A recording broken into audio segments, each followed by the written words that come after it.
আসসালামু আলাইকুম। আপনার ভিডিওতে কালার গ্রেডিং এর মাধ্যমে বা ক্যাপকাটের ফিল্টার্স ব্যবহার করে কিভাবে নরমাল একটি ভিডিওকে প্রফেশনাল মুড দিতে পারবেন সেটা আমি আপনাদের সাথে ক্যাপকাট ফুল বাংলা টিউটোরিয়াল সম্পূর্ণ সিরিজের আমাদের ৮ম পর্বে শেয়ার করেছি।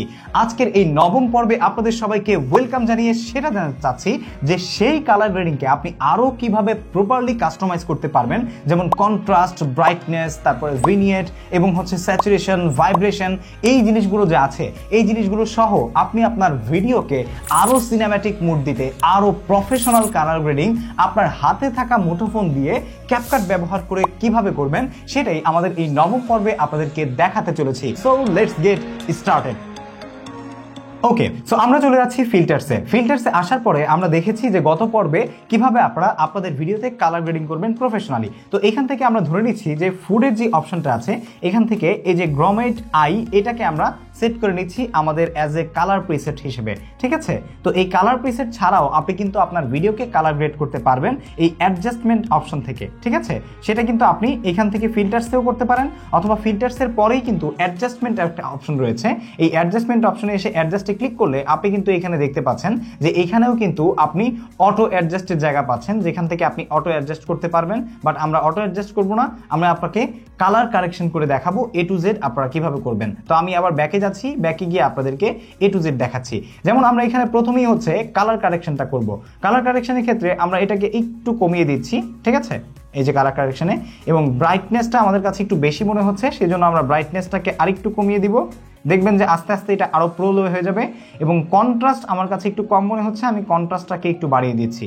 এরপর স্যাচুরেশন মানে আপনার ভিডিওতে যেই কালারগুলো থাকে সেই কালারের যেই পাওয়ার, সেই পাওয়ারটাকে ডিক্রিজ বা ইনক্রিজ করা, ঠিক আছে। যেমন আপনার যদি লাল থাকে সেটাকে আরো একটু গাঢ় লাল করা বা আরো একটু দেখার মতো লাল করা, আবার যদি হলুদ থাকে বা গ্রিন থাকে সেগুলোকে আরেকটু ভাইব্রেন্ট করা, এটাই স্যাচুরেশনের কাজ, ঠিক আছে। তো এখানে আমরা যদি স্যাচুরেশনটা বাড়াই আপনারা দেখতে পাচ্ছেন একদম চোখ মুখ সব লাল হয়ে গেছে। তার মানে এখানে যা যা কালার আছে সবগুলো কালারকে সে একসাথে বাড়াচ্ছে। তো আমি মনে করছি যে এইটুকু 7 বাড়ালেই আমার জন্য অ্যাপ্রোপ্রিয়েট। এটা সম্পূর্ণ নির্ভর করবে আপনার যে ফুটেজ আছে সেই ফুটেজের উপরে, যে ফুটেজটা কিভাবে কাজ করছে, ঠিক আছে। এরপর ব্রিলিয়ান্সের কাজও আপনার কালারের ক্ষেত্রেই, যেমন আমরা যদি এটাকে বাড়াই তাহলে দেখতে পাচ্ছেন কালারের যেই ব্রাইটনেসটা সেটা কিন্তু বাড়াচ্ছে, ঠিক আছে। কালারের ব্রাইটনেস বাড়াচ্ছে, আপনার ফুটেজের না। এই যে দেখতে পাচ্ছেন কালারের ব্রাইটনেস বাড়ালে কিন্তু খারাপ লাগছে, তো আমরা এটাকে একটু কমিয়ে দিব, কমিয়ে দিলে বরঞ্চ আরো বেশি ভালো লাগছে। তবে এটা ফুটেজের উপরে নির্ভর করবে। দেন শার্পনেস, আপনার ভিডিওর ফুটেজের যে শার্পনেস আছে সেটা আপনি কিন্তু চাইলে এখান থেকে বাড়াতে পারবেন। এখানে একটু কম আছে, আমরা একটু বাড়িয়ে দিচ্ছি। তবে শার্পনেস বাড়ালে কিন্তু অনেক ক্ষেত্রে নয়েজ চলে আসে, সেটা আপনারা খেয়াল রাখবেন যাতে শার্পনেস আপনার বাড়াতে গিয়ে ভিডিওতে কোনো নয়েজ না আসে, ঠিক আছে। আমরা এখানে শার্পনেসে আসলাম, শার্পনেসে এসে যদি এটাকে একটু বাড়াই, এই যে দেখতে পাচ্ছেন বেশি বাড়ালে কিন্তু নয়েজ চলে আসে, হালকা একটু বাড়িয়ে দিচ্ছি। এরপর ক্লারিটিটা কিন্তু নতুন অ্যাড হয়েছে, এর আগে ক্যাপকাটে ছিল না। তো এই ক্লারিটিটা যদি আমরা বাড়াই তাহলে এটাও কিন্তু আপনার ভিডিওর শার্পনেস মোটামুটি বাড়ায় বা ক্রিস্টাল অ্যান্ড ক্লিয়ার করে আপনার ভিডিওকে। দেখুন, কালার গ্রেডিং এর মাধ্যমে আপনার ভিডিওকেও কিন্তু আপনি ক্রিস্টাল অ্যান্ড ক্লিয়ার করতে পারেন এবং ফুটেজের যে শার্পনেস আছে সেটাকে আপনি বাড়াতে পারবেন। এটা কিন্তু প্রফেশনাল লেভেলের কালার গ্রেডিংয়েও এবং এই যে বিগিনার লেভেল বা মোবাইল যে কালার গ্রেডিংগুলো আছে সেগুলোর মাধ্যমেও। এরপর HSL এর মাধ্যমে আপনি ডিফারেন্ট কোনো কালারকে, ঠিক আছে, বা নির্দিষ্ট কোনো কালারকে যদি হাইলাইট করতে চান আপনার ফুটেজের মধ্যে, সেটা এই HSL ব্যবহার করে করতে পারবেন। যেমন আমরা চাচ্ছি যে আমাদের এই ভিডিওতে আমরা গ্রিনিশ একটা ভাবকে বাড়িয়ে দিব। সো এটা যদি করি তাহলে এখানে গ্রিনে ক্লিক করলাম, দেন গ্রিনটাকে বাড়িয়ে দিচ্ছি। এখান থেকে লাইটনেসটাকে আমরা এই পাশ থেকে হিউটা কমাই দিলাম। আসলে এই ফুটেজে কিন্তু কোনো গ্রিন কিছু নাই, এই জন্য সেটা বাড়ছে না আপনার কাছে, এই জন্য এরকম মনে হতে পারে। সো এই জন্য আমরা গ্রিনটাকে আর বাড়ালাম না, আমরা রেডে যাব। রেডটাকে গিয়ে যদি আমরা এখানে একটু কমিয়ে দিতে চাই, এখানে দেখতে পাচ্ছেন যে আমরা যখন রেডের স্যাচুরেশন কমিয়ে দিচ্ছি তখন কিন্তু আমাদের ফুটেজে যে রেডটা আছে এই রেডটা কিন্তু কমে যাচ্ছে, ঠিক আছে। তো আমরা একটু কমিয়ে দিলাম। এরপর লাইটনেস, আমরা লাইটনেসটাকে যদি আরেকটু কমাই তাহলে দেখতে পাচ্ছেন রেডের যেই একদম সূক্ষ্ম ডিপনেসগুলো ছিল সেগুলো কমে গেছে। এবার হুটাকে আমরা যদি পরিবর্তন করতে চাই তাহলে দেখতে পাচ্ছেন যে আমাদের ফেসের সাথে রেডের যে একটা সম্পর্ক আছে এবং আপনার কালারের যেই হুটা আছে সেটা মূলত কমে যাচ্ছে। তো এইটুকু করে আপনি হচ্ছে আপনার যে কালারটা আপনি আসলে প্রায়োরিটি দিয়ে কাজ করতে চান সেই কালারগুলো এখান থেকে কারেক্টেড করতে পারবেন। এরপর হচ্ছে গ্রাফ, কালার গ্রাফের মাধ্যমে আপনি কাজ করতে পারেন। যেমন আপনি যদি হচ্ছে সরাসরি বাই ডিফল্ট গ্রাফে কাজ করেন তাহলে হচ্ছে এটা লাইটের কাজ করবে। যেমন আমরা যদি লাইট কমিয়ে দিই তাহলে দেখতে পাচ্ছেন লাইট কমে গেছে। আবার যদি আমরা এখান থেকে লাইটটাকে একটু বাড়িয়ে দিই তাহলে এই পাশ থেকে লাইট বেড়ে যাবে। আপনি চাইলে এটাকে মাঝখান থেকেও বাড়াতে পারেন, এই যে, ঠিক আছে, জাস্ট একটা কার্ভের মতো। বাট আমার কাছে মনে হচ্ছে এটা আমার জন্য প্রয়োজন নেই। বাট আপনার যদি কোনো নির্দিষ্ট কালারের জন্য প্রয়োজন পড়ে, যেমন দেখতে পাচ্ছেন এটা আমরা গ্রিন সিলেক্ট করে গ্রিনটা বাড়িয়ে দিচ্ছি, সেক্ষেত্রে আপনি কিন্তু এই কার্ভ দিয়েও সেই কাজগুলো করতে পারবেন, ঠিক আছে, অনেকটা হুয়ের মতো। তো আমরা এরপরে দেখতে এইচএসএল এর মতো আর কি। তো এরপর আমরা দেখতে পাচ্ছি হাইলাইট। এর হাইলাইট মানে হচ্ছে আপনার ফুটেজের যে হাইলাইটেড অংশগুলো আছে বা পোর্শনগুলো আছে সেই হাইলাইটেড পোর্শনগুলোকে আপনি কারেকশন করতে পারবেন। যেমন আমরা হাইলাইটটাকে যদি বাড়াতে চাই তাহলে দেখতে পাচ্ছেন পুরো ফুটেজের আমাদের এখানে হাইলাইটেড জায়গা হচ্ছে ফেস, আমাদের টি শার্ট এবং হচ্ছে ওই যে লাইটটা, ওই লাইটটা। তো আমরা চাচ্ছি এই জায়গাটাকে এত না বাড়িয়ে বরং একটু কমিয়ে দিব। কমিয়ে দিলে দেখতে পাচ্ছেন হাইলাইটেড জায়গাগুলো আমাদের মেইন ব্যাকগ্রাউন্ডের সাথে মিলে যাচ্ছে, সেই জন্য আমরা খুব বেশি কমাবো না, হালকা একটু কমিয়ে দিচ্ছি। এরপর হচ্ছে শ্যাডো। শ্যাডোতেও আপনি কিন্তু আপনার যে ফুটেজটা আছে সেই ফুটেজের যে সমস্ত মানে ডার্ক এরিয়াগুলো আছে বা অন্ধকার জায়গাগুলো আছে, শ্যাডো যে জায়গাগুলো আছে, এই জায়গাগুলোর মানে আলো সেটাকে কমাতে এবং বাড়াতে পারবেন। যেমন আমরা যদি কমিয়ে দিই তাহলে খেয়াল করবেন যে শ্যাডো যেই জায়গাগুলো আছে সেগুলো একদম ডার্ক হয়ে যাচ্ছে।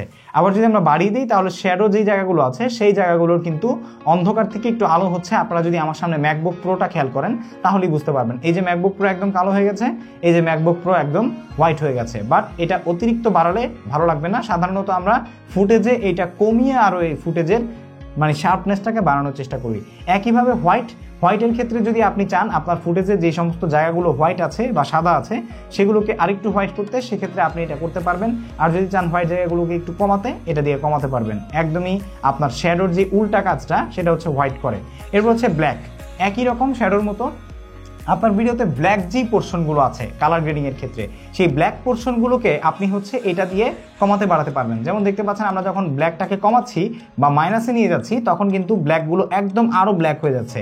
আর যদি আমরা ব্ল্যাকটাকে একটু বাড়াই তাহলে আমাদের চুল তারপরে দাড়ি, তারপরে হচ্ছে ওই পাশে আমরা গিম্বলটা দেখতে পাচ্ছি এবং হচ্ছে আমাদের ভিডিওতে যেই ব্ল্যাক জায়গাগুলো আছে সেই জায়গাগুলো কিন্তু আবার হোয়াইটের দিকে যাচ্ছে। তো আমরা এটাকে হালকা একটু -2-তে রাখলাম যাতে করে ব্ল্যাকগুলো দেখতে সুন্দর লাগে। এরপর হচ্ছে টেম্পারেচার কিন্তু আপনার ভিডিওর যে আসলে এনভায়রনমেন্ট সেটা হচ্ছে কম বেশি করে। যেমন আমরা যদি টেম্পারেচার এদিকে নিয়ে আসি তাহলে দেখতে পাচ্ছেন একটু ব্লুইশ টাইপ হয়ে গেছে। আবার যদি আমরা টেম্পারেচারটা একটু বাড়িয়ে দিই তাহলে একটু ভাইব্রেন্ট হয়ে যাবে বা একটু ওয়ার্ম টাইপের কালার আপনাকে দিবে। তো আমরা চাচ্ছি যে টেম্পারেচারটা আমরা একটু -4-এ রাখবো। এবং এরপরে চলে আসি হুতে। এই হুতে এসেও আপনি কিন্তু হুয়ের কাজটা আলাদা করতে পারবেন। এই হুর মাধ্যমেও আপনি হচ্ছে আপনার ভিডিওর যে থিম সেই থিমটা কালার কারেকশনের মাধ্যমে কমাতে বাড়াতে পারবেন, যেটা আপনার পছন্দ সেই অনুযায়ী আপনি নিয়ে যেতে পারেন। এরপর হচ্ছে ফ্যাডের কাজ হচ্ছে ভিডিওতে ফ্যাড অ্যাড করা। দেখবেন যে অনেক সিনেমাতে ভিডিওর উপরে ফ্যাড থাকে যেটা একটু হালকা একটা মানে হোয়াইট একটা ভাইব দেয় আপনার কালার গ্রেডিং এর উপর থেকে।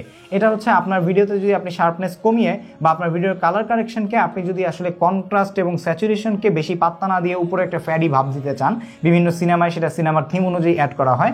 যেমন আপনারা চার্লি চ্যাপলিনে দেখবেন, তারপর হচ্ছে আরও অনেক কিছুতে, যদিও চার্লি চ্যাপলিনের কালার গ্রেডিংয়ে ওরকম কিছু ছিল না, তারপর সেখানে কিছুটা ফ্যাড ব্যবহার করা হয়েছিল। তো আমরা এইটুকু রাখছি, এর চাইতে বেশি মনে হয় না দরকার নেই। আর আপনি না চাইলে একদমই না দিতে পারেন।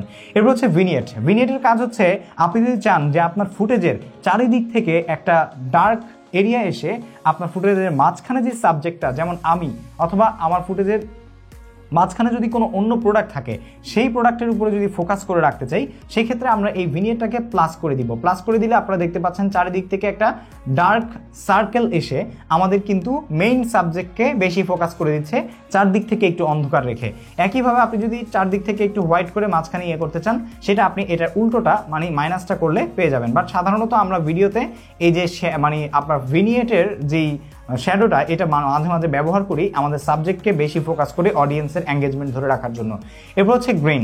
অনেক সময় ভিডিওতে গ্রেনের প্রয়োজন পড়ে আপনার ভিডিওর থিম অনুযায়ী, সেজন্য আপনি এখান থেকে গ্রেন কিন্তু সেট করতে পারবেন। যেমন এই মুহূর্তে আপনারা দেখতে পাচ্ছেন আমার ভিডিওতে কিন্তু গ্রেন সেট হয়ে গেছে। তবে গ্রেন অতিরিক্ত দিলে কিন্তু সেটা আপনার ভিডিওটা অরিজিনাল ভিডিওটা দেখতে একটু অন্যরকম লাগতে পারে। কিছুটা গ্রেন দিলে সেটা শার্পনেস বাড়ানোর কারণ হতে পারে, যেমন আমরা 3 দিয়ে দিচ্ছি। তবে এটা যদি আপনার পছন্দ না হয় তাহলে আপনি ব্যবহার নাই করতে পারেন। সো এই হচ্ছে আমাদের ভিডিও। সো বুঝতেই পারছেন আশা করছি যে কিভাবে আপনি আপনার একটা ভিডিওকে ক্যাপকাট ব্যবহার করে প্রফেশনাল কালার গ্রেডিং করতে পারবেন এবং সেই কালারকে অ্যাডজাস্টমেন্ট করে আরও সিনেমাটোগ্রাফিক যে লেভেল আছে সেই লেভেলে নিয়ে যেতে পারবেন। আমাদের আজকের এই পর্ব থেকে যদি এতটুকু উপকৃত হয়ে থাকেন অবশ্যই কমেন্ট করে জানাবেন যে আপনারা পরবর্তীতে এরকম আরও ভিডিও চান কিনা আমার এই চ্যানেলের মাধ্যমে মোবাইল ভিডিও এডিটিং নিয়ে। এছাড়াও ক্যাপকাট ব্যবহার করে আপনি যদি আসলে আরও প্রফেশনাল অ্যাডভান্স লেভেলের এডিটিং চান সেটাও আমাকে কমেন্টে জানাতে ভুলবেন না। দেখা হচ্ছে পর্ব নাম্বার 10-এ। সেই পর্যন্ত সবাই ভালো থাকুন, সুস্থ থাকুন। আসসালামু আলাইকুম।